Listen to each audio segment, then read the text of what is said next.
Kyle Gibson has definitely caught the hearts and imagination of Rangers fans this year. I know you kind of touched on it, but for our audience who might not have seen or heard, he's going on the 10-day IL. Can you tell us anything about what you're anticipating in terms of number of missed starts?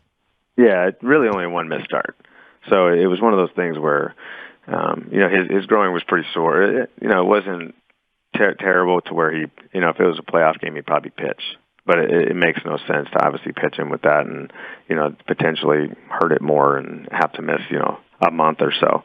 So it's really only one start. And then the second start that he was scheduled to start in Colorado. So we pushed that one back a couple of days because we don't want him first start back coming off a sore groin, having to, potentially hit and run the bases. And, Colorado's a tough place as far as recovery goes with altitude. So we just pushed it back to the first day at home. So he's going to pitch the first game in Tampa. But he should be fine. Just that one start. Maybe it's a good reset for him anyways. Maybe something that he could have pitched through. But at this point, it didn't make any sense. And it's only one start.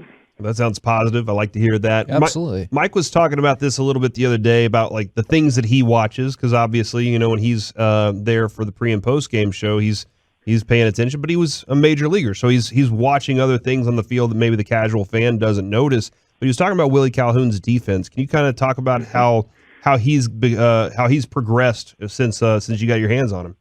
Yeah, man, he's made some really good plays out there. The play he made last night, it's one of those where it's a double. And he ran it down. He did it the other day at home. He did it his first game out there against Baltimore in that left center gap. It saved the game for us, honestly. It's one thing we challenged on. I know I challenged him in spring training before he came into camp.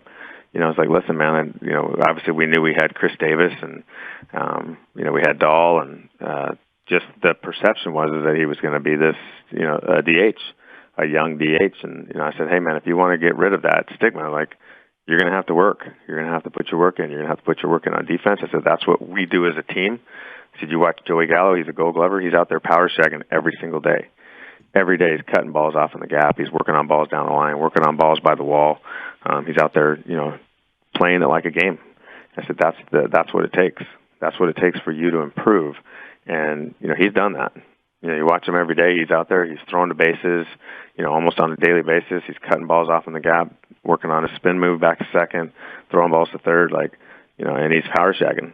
That's the one thing you can do in batting practice because everybody typically hits line drives and fly balls, and you can run balls down.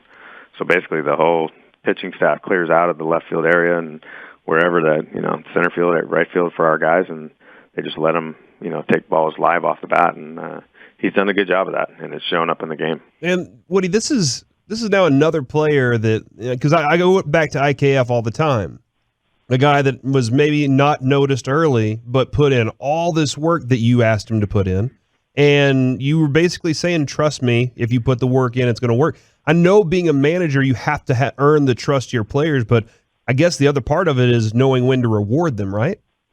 Absolutely, and I love doing it.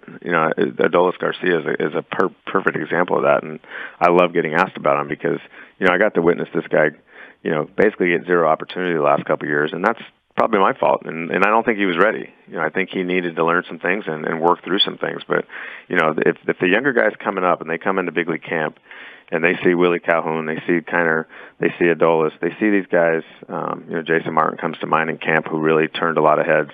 Those kind of guys, man, like if they understand that if they work their butts off and they figure some things out, they ask the right questions, they're always trying to improve, they're going to get an opportunity because their talent's going to show. They're going to overachieve. They're going to do things that maybe they didn't even realize was possible, or maybe they do. Obviously, in Kiner's case, this guy believes he's a superstar. Tell him that he's not. I dare you.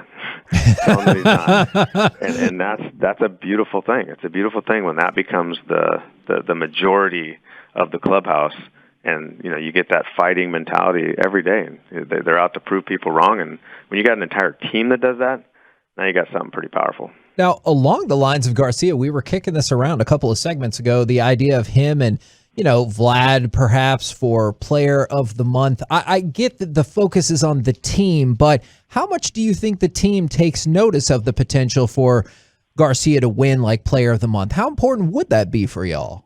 Oh, it'd be amazing. No, I don't think there's a person in that clubhouse that's not super ecstatic for this guy, man. I mean, this guy's one of the best teammates I've ever witnessed. Everybody loves this guy. Just his energy. He treats everybody great. He goes out of his way to say hi to you every day. Like, this guy's a special human being, and the fact that he's as talented as he is, and he plays as hard as he does, and he's figured out some things the way he has. And he's impacting the game like he has. It's just, everybody's pulling for him, man. Everybody's super excited for him. Every time he hits a homer, everybody just looks at each other and goes, "Man, this guy's Superman." But it's not about him. It's about the team. If you watch him yesterday, he hit a home run. We're down by 8 or 9. He obviously kind of knew he hit it, and he just put his head down and ran. He hits a homer in the 9th inning to tie the game or win the game. He's going to celebrate it. Yeah, it's a beautiful thing to watch, man. He's all about team. He just wants to help us win every day, and it's a beautiful thing to watch.